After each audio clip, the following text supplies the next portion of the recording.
Konnichiwa! I'm your landmark guide, Kris, and I'm here in Japan to explore the way of the kami, also known as Shinto. Behind me is the Torii Gate, or welcoming gate of Itsukushima Jinja, one of Japan's most sacred shrines.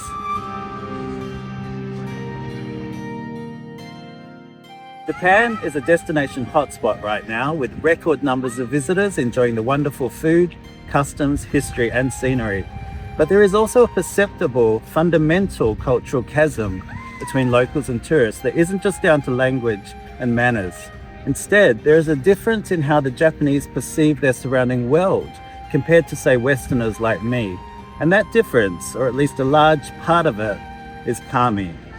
In this episode, we'll explore what or who kami are, how they relate to everyday Japanese life, and how they're already more familiar than you might think. We'll go here. We'll go here. We'll go here. And we'll go here. So this is a landmark guide to kami, the way thereof, in Japan.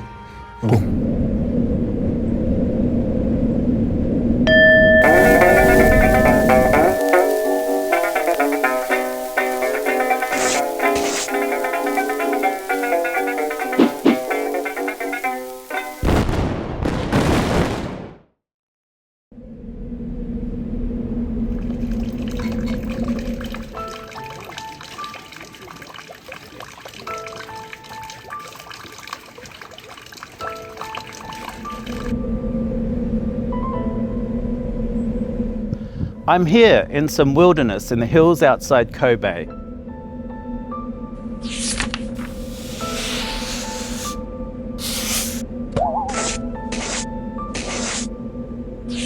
"70% of Japan is still made up of these forests and mountains. And really, kami begin here. Around me we can hear the rustle of leaves, the wind, and the various sounds of nature. But what if we weren't just listening to the physical world, but interspersed with the sounds of spirits and the soft sigh of ancestors?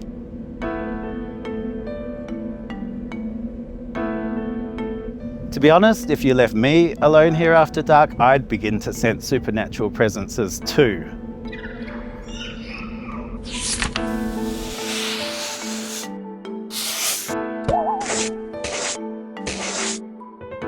And that's precisely what the ancient Japanese did. They came to understand that their world was inhabited by countless deities, some big, some small, some good, some evil. Important kami created the sky, land and oceans. Others created thunderstorms and inhabited volcanoes. Others again changed the seasons and blessed the sowing and harvesting of rice. Also, ghosts of past family members became regarded as kami too. In fact, kami are everywhere, in just about everything. The trees, the wind, and even the rocks. Now, funnily enough, I do actually have my own rock.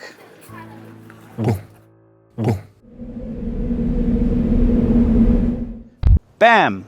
And so, through the power of modern technology, I've portaled home, back to Tanuki, Auckland, New Zealand.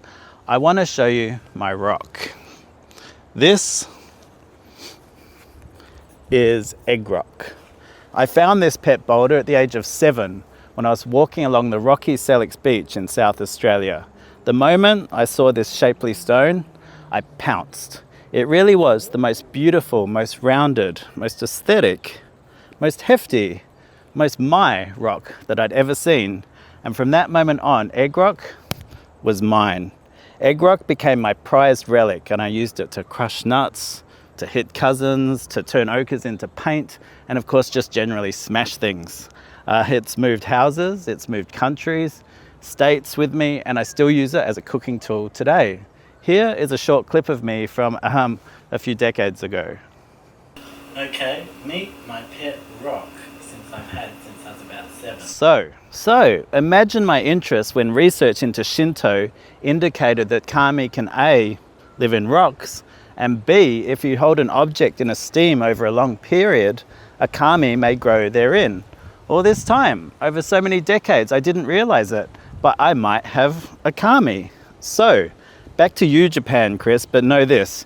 Egg Rock and I have been communing, talking, and it's time we built Egg Rock a little home, a place to chill, a nest if you like, and let's bling it up, some nice gifts. So isn't it time that we gave back to Egg Rock after Egg Rock has given so much to us? So this is your challenge. Explain the kami, but bring back some awesome gifts for your rock. New Zealand Kris, out. Thanks, Kris. I guess challenge accepted, but you crazy. Anyway, back to Japan and kami. Let's do the history.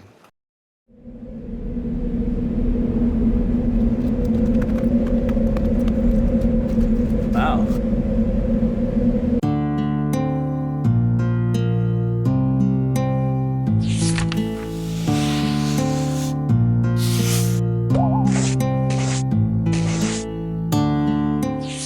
I'm here in Kyoto's Yasaka Shrine, which holds numerous kami, but chiefly Susanoo, the deity of the sea and storms. Early kami were worshipped with or without a shrine, and no actual definitive texts on Shintoism were written until around 1300. Then, the Kojiki and the Nikon Shoku were produced as records of imperial and clan lineages and of the actual Shinto practices. Although Japan is an island, it's close enough to China and other countries to have accumulated other spiritual influences. The kami were not alone.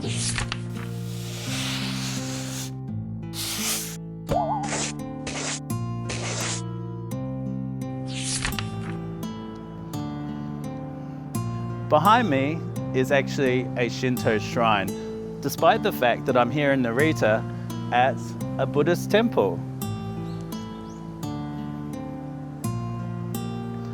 So this is actually Narita-san Shinjoji, which is Buddhist, but also contains kami deities such as this one.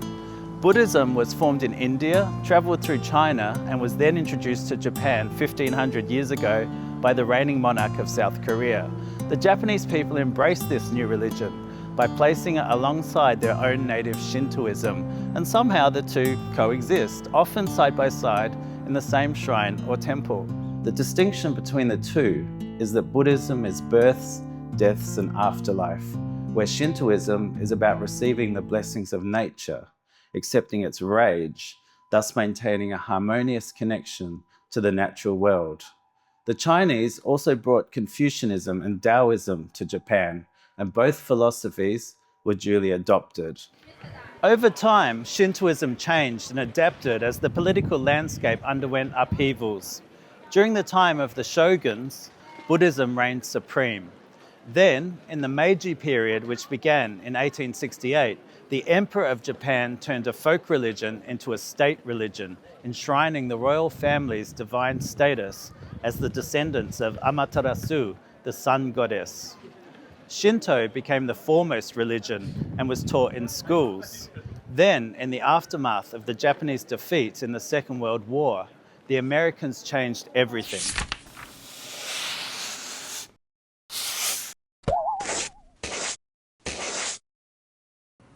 This is the Hiroshima Dome, one of the very few buildings to be left standing after the atomic bomb in World War II was released 600 meters up.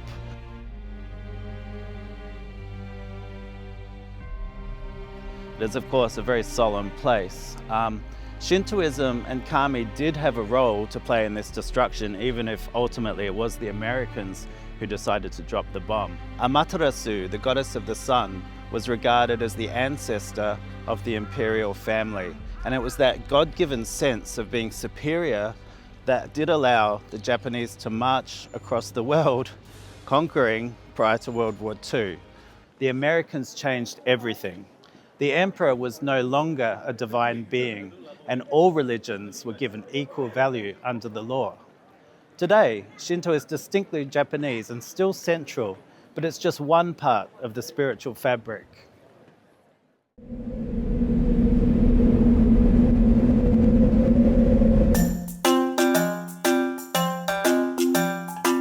Here's a tanuki.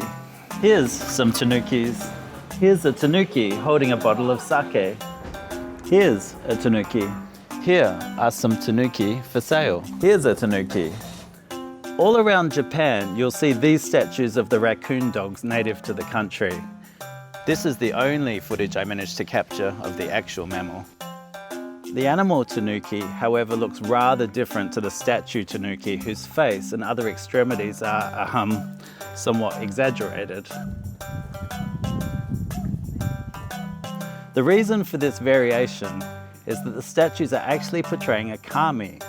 This version of the tanuki is a mischievous shapeshifter, an intermediary between humans and the divine.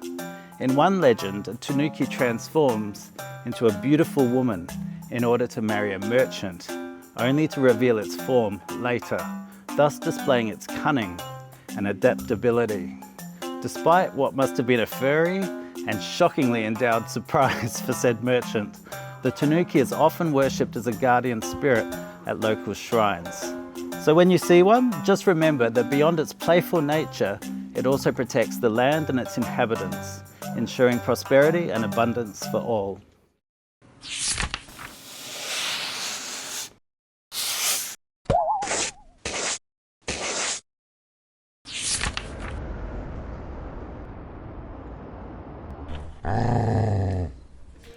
I'm enjoying some izayaki here in Tokyo. This is Japanese rice. In fact, almost all rice is Japanese in Japan. The rice here shouldn't be thought of as a common commodity. Instead, it's a nourishing sacred resource, an ancient foundation that built and fed a nation over millennia. This fox, which you will often see in a Shinto shrine, is called a kitsune, and it's a messenger of a kami called Inari Okami. This deity has many faces and numerous concerns. However, its most common association is with agriculture, rice, and tea. There are 3,000 shrines in Japan devoted to this deity, so feel free, wherever you see a fox, to wish for continuing supplies of that short-grain, chewy, delicious rice, and keep that green tea coming too.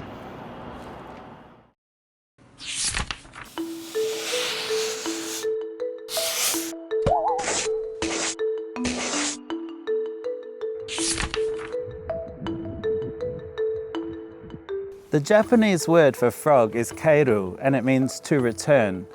This frog is a symbol of prosperity and luck, but it's also a symbol of returning safely from a journey, or indeed a safe return of wealth. Rabbits' famously high rates of reproduction make them symbols of fertility and safe childbirth. Boars represent protection, their spirits having emerged from the forest to save an aristocrat and now deity called Kiyomaro. Having a snake cross your path is a good omen in Shinto. They are sacred and said to deliver wealth. Monkeys were seen as mediators between humans and the deities, and the monkey itself was a god called Saratohiko Okami. Mice, and white mice in particular, are an auspicious animal. They once saved the god Okununushi from a sea of fire. All of these animals are in a sense messengers of the kami, but also deities in their own right. Dragons are certainly more deity than animal, protective water spirits.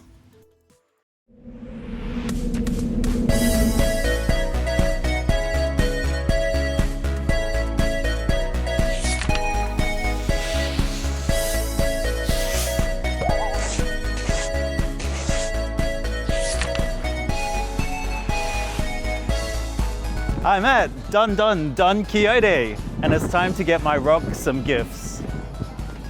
Okay, so let's try and find something suitable. We've got all sorts. We've got little tortoises, rabbits, cats. No. My rock does not like cats. So instead, we'll get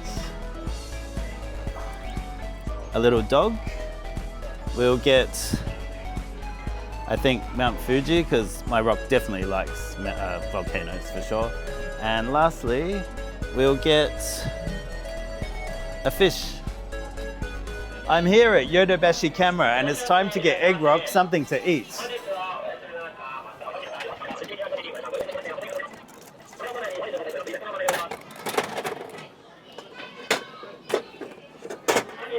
Ooh.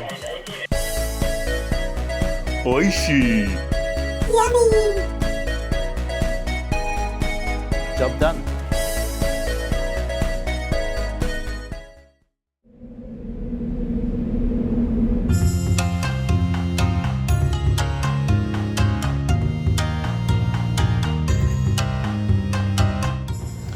Most shrines have a gate such as this one.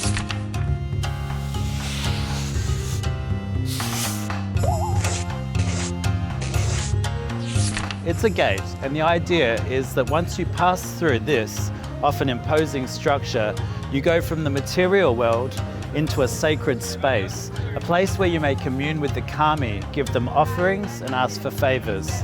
The gate is a portal to the other world, a place where you may commune with the supernatural.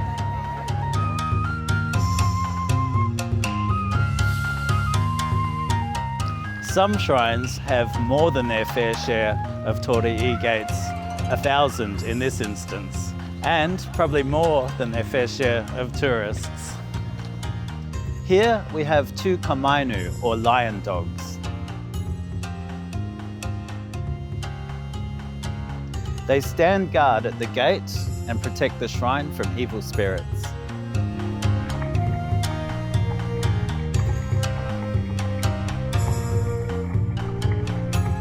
Just up the path from the Torii, or gate, is always an ablution pavilion. Because when you interact with the kami, you want to cleanse both the body and the mind to show proper respect. Kami don't like gross things, and Shintoism is focused on attaining spiritual harmony and purity. The proper procedure is this. Use your right hand to grasp the dipper and pour water upon your left.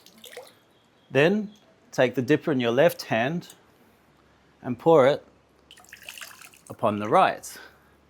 Take it again in your right hand, place some water in your cupped hand, and wash your mouth. Now, you are in an acceptable state to continue onto the shrine.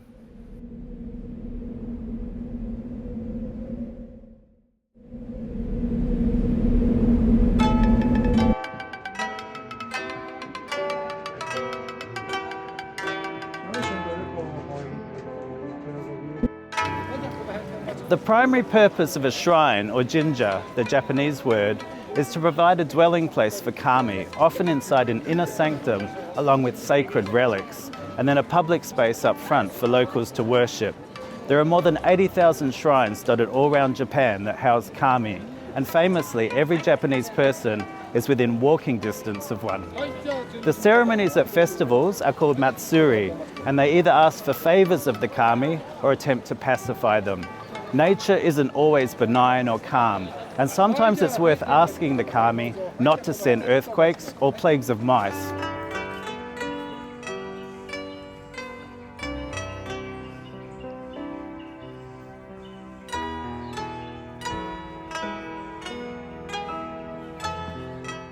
Temples and shrines are found in all sorts of places through Japan. They're in the countryside, beside rice paddies, beside waterfalls, and of course in the urban areas too. Some shrines are even embedded in high-rise.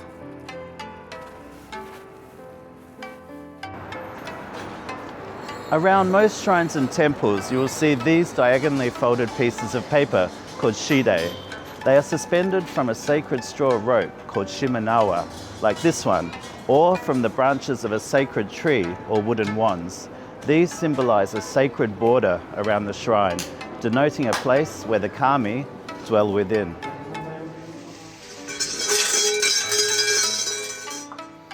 Another common sight in shrines and temples are bells.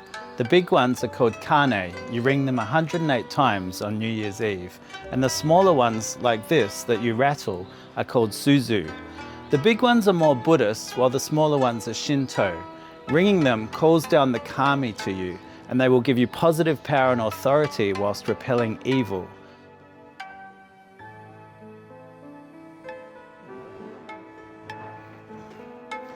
This Shinto shrine helpfully tells us how to actually worship a kami and bring them down. So first of all, we need to sound the bell. Then we put a coin in the money box. Then we bow twice deeply.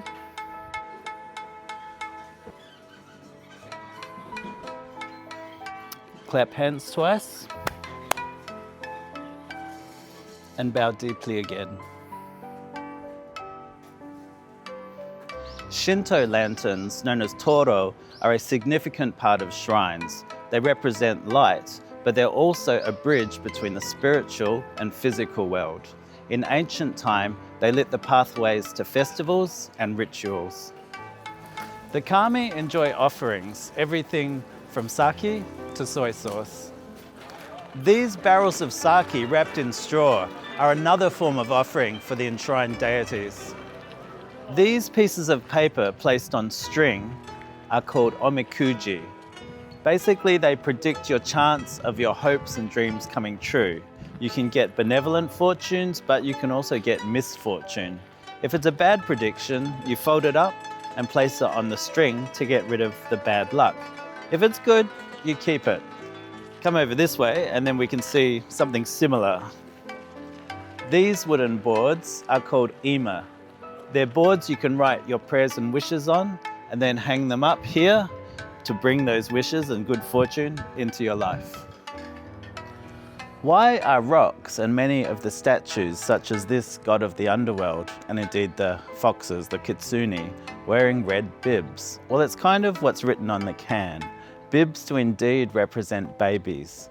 The practice of placing a bib on a statue or rock is said to have begun when grieving parents placed the bib of their deceased child on a statue in the hope it would protect their child in the other world to which they had passed. There are childlike statues called Ojizi-sama, the guardian of children.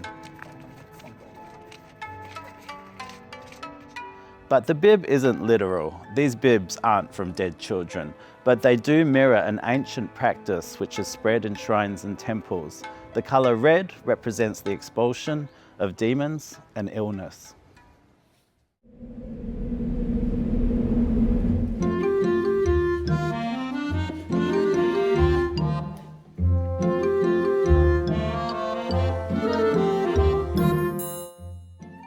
Okay, it's time for me to show this video and try and get some objects to give to my rock.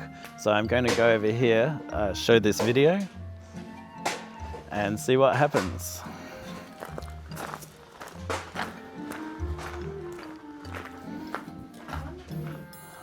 日本語がわかりません。But これは私のペットの岩です。私は7歳の時にそれを見つけました。それは重く、私の手ほどの大きさです。ニュージーランドに戻ったら、特別な巣を作りたいです。その周りに置いてもいい素敵なプレゼントはありますか？ Okay, maybe this one? This stone or God. Ah, God stone. Yeah. Okay, okay. And then maybe this one? Yeah. Oh, hi. Okay. Hi. Maybe and this one. This one. Okay. Yeah, both. Yeah.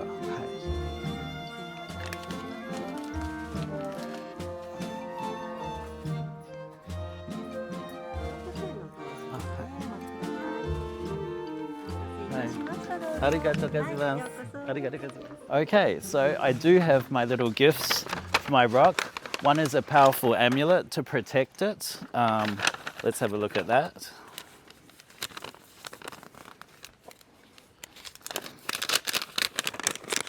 So here's the amulet to protect, and here is a little deity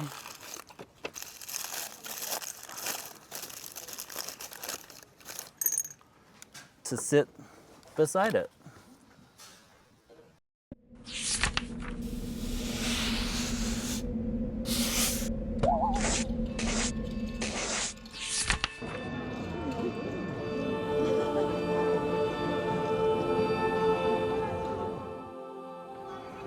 I'm at Meiji Shrine in Tokyo, and it's New Year's, Hatsumode.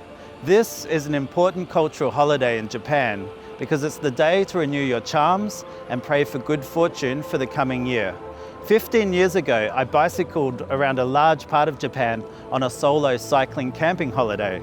It just so happens Japan has an unusual tolerance for people setting up tents pretty much anywhere. On my travels, I bought a good luck charm. This one, it's a travel charm. So here's a flashback. So I've got myself my world travel good luck charm, which I'll put on my bicycle. May it protect me.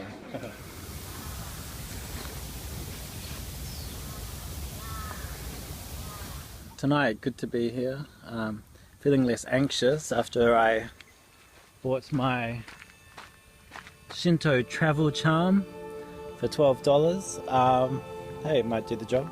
I was honestly feeling a bit anxious about, breakage, like the back wheel had to be replaced and, the things that could go wrong. So I feel, not necessarily because of the charm, but I'm feeling quite comfortable now. And this is a really nice environment to camp in. So now it's New Year's Day. It's time to get a new one. So I'm going to go to the sales counter and get myself a new travel charm.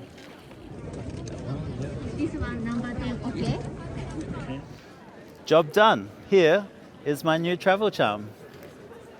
Meiji Shrine attracts 3 million people over 3 days for New Year's. Auckland, where I live, is 1.5 million. It's mind-blowing. This area has so many people.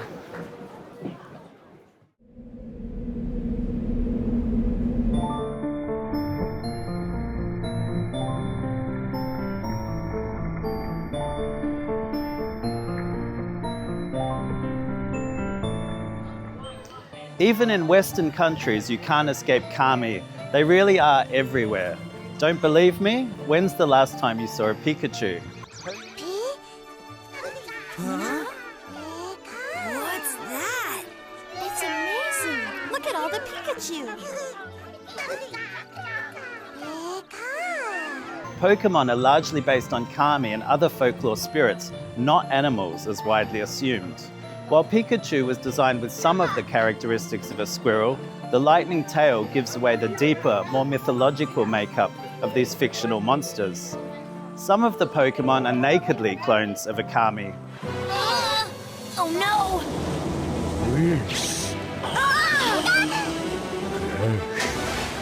For example, Whiscash is a catfish that causes tremors entirely based on Namazu, a truly scary kami that is believed to cause actual earthquakes. And what about Godzilla? A giant lizard? Nope. Various giant monsters have a deep history in Japanese mythology, and Godzilla is likely based off Ryujin, the king of sea life who controls storms and emerges from the ocean as a whale-like dragon to smite all those who cross him. The list of kami-related Japanese movies goes on and on. Studio Ghibli, where do you even start?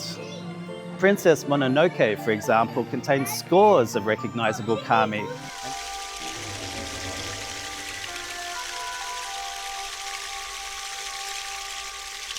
And she herself is consumed by vengeance in the same manner as Onryo, a harmful ghost.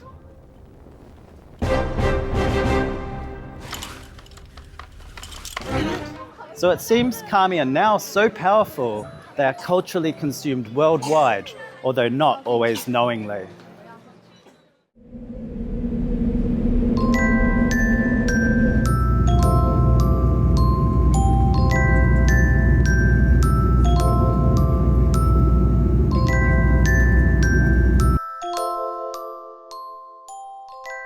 I'm back home in Kamiki Makaurau, Auckland, so Japan Kris and New Zealand Kris are reunited. Here is the crystal slab through which we view the world, and here is Egg Rock. So on this TV stand, let us create Egg Rock's nest. I guess the first thing we need is something for Egg Rock to perch on, and here we have a box which also happens to have a fisherman, which I guess is handy because Egg Rock does of course like fish. So I think we'll basically perch Egg Rock up like this, but maybe on this cloth, this red and gold cloth which came from the markets in Kyoto. Something like this, I'm thinking. Now, obviously you do need to give rocks food. I mean, that's just logic, right? So we need to also maybe give the cake from Yodobashi camera. Oishi. And how about this sushi egg roll thing? Egg Rock can decide whether to be friends with it or eat it. Egg Rock makes these decisions. Then we have the amulet, which will protect Egg Rock and keep Egg Rock strong. And what about, yes, from Kyoto, the snake, also a kami. And the kitsune with the red bib, also kami related. And then we have, oh yeah, I like this one. This is a cat on a whale in the ocean. Now we do know that Egg Rock does not like cats. However, this is a cat on a whale in the ocean. So Egg Rock approves of this rather interesting statue. And finally, we have a mirror from the airport, which just happened to cost the same amount left on my IC card. And this is so Egg Rock can gaze into the mirror and see just how beautiful Egg Rock is. And there we go. I think with all of this, Egg Rock will be comfortable. I hope anyone viewing this video doesn't think I'm somehow mocking or culturally appropriating Shintoism. That is not my intention. I'm not joining the religion. This, despite what it looks like, is not a shrine, but I am exploring a mythology that has 100% brought me closer to my rock and underlined that it's more than just a possessed object. In the modern world, merely consuming and being a cog in the capitalist machine isn't enough. We require moments of bliss, a sense of reflection, a sense of wonder, and a connection to the diminishing natural world. The kami offer this, and look, I regard myself as a person of science and fact, I do. But I still think if you're in Japan, why not learn about the kami and contemplate their existence? Believe or don't believe, you won't offend anybody by making a gesture of thanks to the unknowable forces.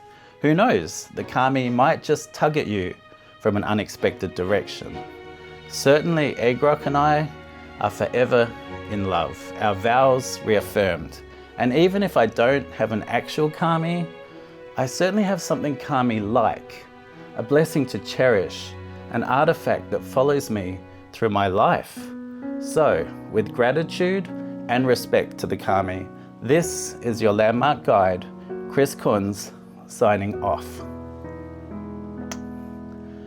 And who knows, Egg Rock might even join us on the next adventure.